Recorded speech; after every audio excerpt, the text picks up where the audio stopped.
Mitchell Tenpenny. Good to see you, buddy. What's up, man? How you been? I've been good, but how about you? About to have a baby. I know, man. I couldn't be more excited, as cliche as it sounds. Like, I am so ready for this. We've wanted this for so long, and to be a girl dad. Congrats. Thanks. By the way. Yeah. I can finally give you advice. Yes, but no, because we're a few weeks into it right now. Yes. How is it? How's everything going? It's good. Yeah. Yeah, the first few weeks are a blur. Right. You got a little bit of time. Okay. But take some time off whenever that happens.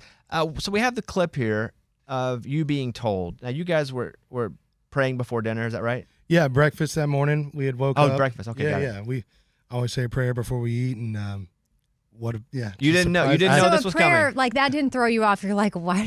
We're saying grace before breakfast? No, yeah, we always say grace before we eat, and so I was just waking up. She had gotten up early because she had taken a test apparently, and I had no idea. So super early, I'm waking up. She's praying, and she says that, and it just blew my mind. Hit it up. Thank you for our beautiful home and this beautiful marriage that you blessed us with. And most of all, thank you for my amazing husband, who I know is also going to be an amazing dad. Wait, what, are you kidding me? That's how she told you. That's an awesome way. Yeah, man, it was awesome. And I'm just, I'm waking up. I'm saying the prayer, like rubbing, the wake up out of your eyes, and it just was the most amazing feeling. Just so many emotions. We had just flown down at the end of the year, 2-day vacation just to, get away, and it just wasn't happening. And we kind of told each other, pumped each other up. Life's good. Like, it's okay. It's just not going to happen. We're not going to have a kid, and kind of got ourselves in the mindset that wasn't going to happen, and just, be okay with it. And then, when you least expect it, it happened a couple weeks later. What's funny is she was down. My wife had actually just given birth, but the show went down to Atlanta with your wife, who's Megan Patrick, and she was playing. But they were like, they didn't say this on the air, but they were like, Megan didn't drink anything. Oh, which I'm sure is a relief for you to hear. No, yes. We knew that was going to be probably one of the factors people started noticing first, and which is great. But it's that was one thing we couldn't hide there for sure. It's crazy to have a girl because I feel like if it were a boy, I'd be rougher with it, even if it's a newborn. Sure. Like I feel like there's a softness that has been added to my life because it is a girl. That's awesome. And I did not think that would be the case. I just thought a baby's a baby. Right. It definitely is. And I'm sure people treat them differently, but there is a softness to it being a girl that I think my wife really enjoys to see from me. Yeah, I believe that. My brother, he plays bass with me. He just had his little girl at Thanksgiving, and I can see that as well, which is why I'm very excited. I've had a niece, and I love my niece that's been born, both of them. And I love the energy like a little girl brings. I mean, it just changes your whole perspective on everything. I'm already like wanting to beat up dudes though. Yeah. Like I'm already in that too. Like other babies, I'm looking at them sideways like, you think my newborn's hot? You need to think again, sucker. Man, I've already gotten jokes from all my friends with boys, and I'm just like, y'all better watch out, man. Congratulations. That's awesome. Thank you, brother. I'm so excited. Speed of Light. Yeah. You wrote this song. Like, what's it about? Yeah, so actually I wrote this with my buddy Teddy Swims, incredible singer and artist, and actually we're writing for his record, and my buddy Dallas Wilson, he's a big songwriter in town. We've known each other for a long time, but we were writing for Teddy, and I just wanted a song that originally I had it at the speed of life. I had that title, and I wanted to write that, just kind of things are happening. But then it just kept coming into this love song or this song of hope. Maybe it's a friend, maybe it's your partner, whatever it is, but just someone that's there for you, that no matter what, is going to be there for you. And it really made me feel hopeful that day. And I was like, I want to write that. And so we did. And Teddy sung the song, and he absolutely crushed the demo. But I just kept listening to it, and I was like, man, this is me and where I'm at in my life right now, how I feel about my wife and, my friends, and just this next chapter. It's like, this really feels like me, man. I kind of want this song. And so I ended up recording my version of it and just falling in love with it. And is that a weird ask? Hey, can I have the song? No, man, Teddy, we write all the time, and we always usually sing, like I'll do one verse and he'll do the other, because we just love to sing together. It's so much fun to get in a room with him and record melodies and just sing. And so it was just one of those things, and I'm glad I did it because I'm trying to do more music that is fitting me personally at the moment, because we write songs all the time, but sometimes by the time you record it, you're like, I'm not that person anymore. And so this one just felt like the right moment to put it out. So what's happening now musically? I know you guys are going out doing a bunch of shows, right? You're doing shows with Hardy. Yeah. We're in the middle of our tour. We're taking a break. We just finished this last weekend, and now we're about to hop out with Hardy for a few shows. I had just hit him up last year. He's one of my really good buddies, and I love his energy, and just hit him up, said, dude, love to play a few with you next year. And so we worked that out. And that's how it works. Let me text Garth. Yeah, text Garth. You just say, hey, love to play a few. Tell him what up, yeah. You go on out. What do you start your show with? What song? When do you do the hits? Because you got a few, at this point, you got a bunch of hits. So when do you do the hits? Yeah, right now we start the show, not necessarily a hit, but for our fans it was. We used to do it with We Got History. In the middle we do Truth, but we always wait till the end for Drunk Me. And we kind of worked that into Iris. We did that version of Iris. Yeah, that was really cool. Yeah, man, I love that song so much. So it kind of works its way. We try to space them out. I don't like to be the guy that makes it wait to the very end, but like, you got to wait for that song. Plus, I got to get my voice warmed up to sing Drunk Me every night, so it takes a whole Is that a hard one?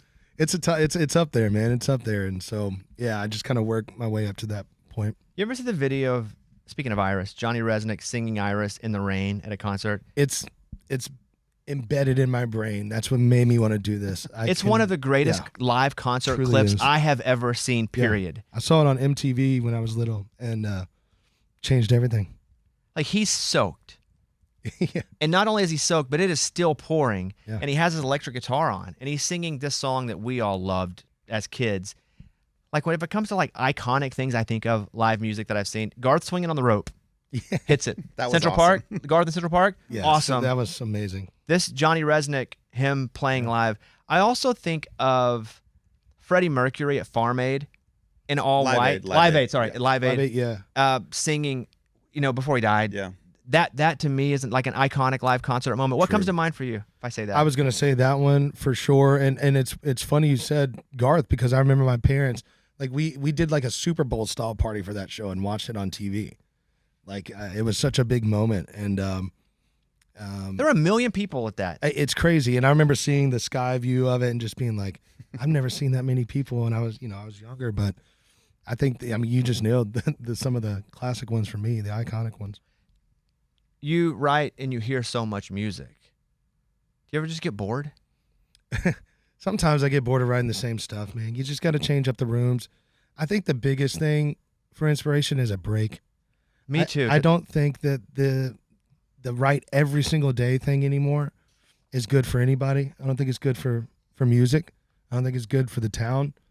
I don't think it's good for the songwriters. I think you need to take a break and live some life and write about that instead of just chasing this same formula all the time. When you're just starting, it's like, I got to write doubles every day. I got to do this, and I just got to quantity, but I feel like we've lost a lot of quality because of that, and I think that that's more important at this point. Do you ever have a great concept and then you write a song and you go, man, that was such a great concept, but we didn't hit it exactly right? Yeah. And then you use that concept again later? Yeah, I millions of times for me, especially if I bring in the title and it's something I want to write. And I always say, too, if someone else brought the title in that day and we wrote the song and I'm just like, we didn't nail it, I tell them, hey, use that title somewhere else. Like, I won't ever, don't worry about the copyrights. Like, that's your title. We didn't nail it. Go use it. Because some days it just doesn't work out. Everyone's not on the same page, or, whatever. The magic's not there. And it could be a great title, and you don't want it to get just put in a shelf. So, yeah, that happens. And do the right thing. If you're one of the writers that didn't bring in the title, give it back to them. We do a segment on our show called Tell Me Something Good. You can't use your baby. So tell me something from your life that's going good right now that is not that you're going to be a dad, because that's the most epic thing, but something other than that. Yeah, man. For me, I've got my dream studio almost built.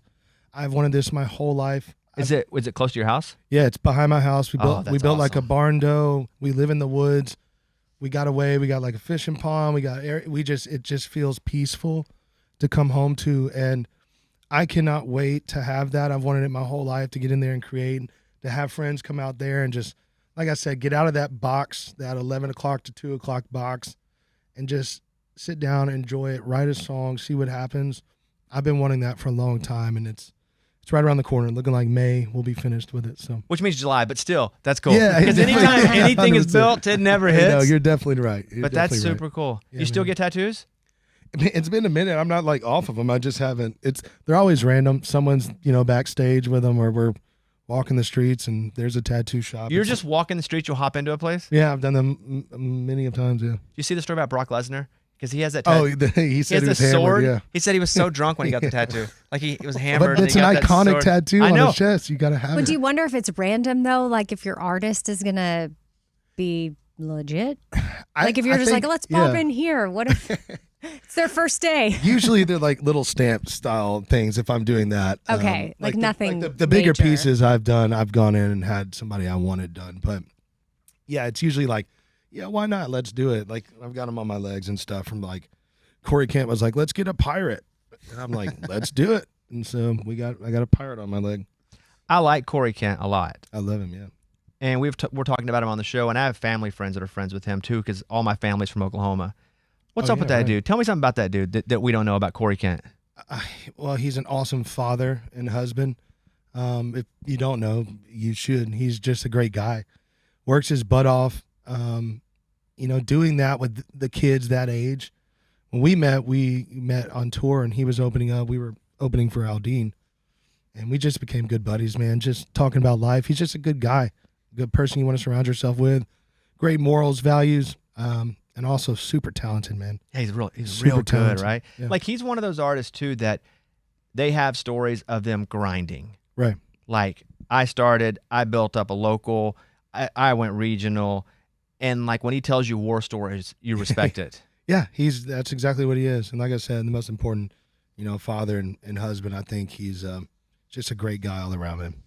Well, man, congratulations on everything. The new song is really good. Thank you. You're going to have a baby. Were you itching to have that information out so you could tell people? We wait until that point where it's safe to tell people? Yeah, man. I mean, I don't want to get down, but, my brother, we lost our niece last year.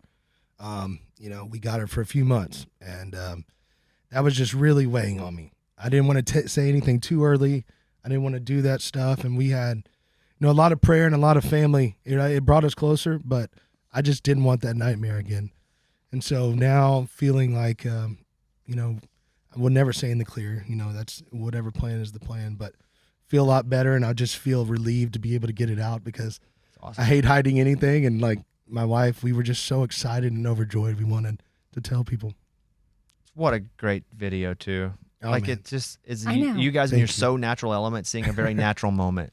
And I'm I haven't glad you heard filmed it. people have baby reveal or gender reveal. Like I don't know that I have seen anybody do it or tell their partner while they're saying grace. So I haven't it was either. perfect. It was amazing, and it was perfectly special and just something that I didn't expect, and I'm just so glad she filmed it, honestly.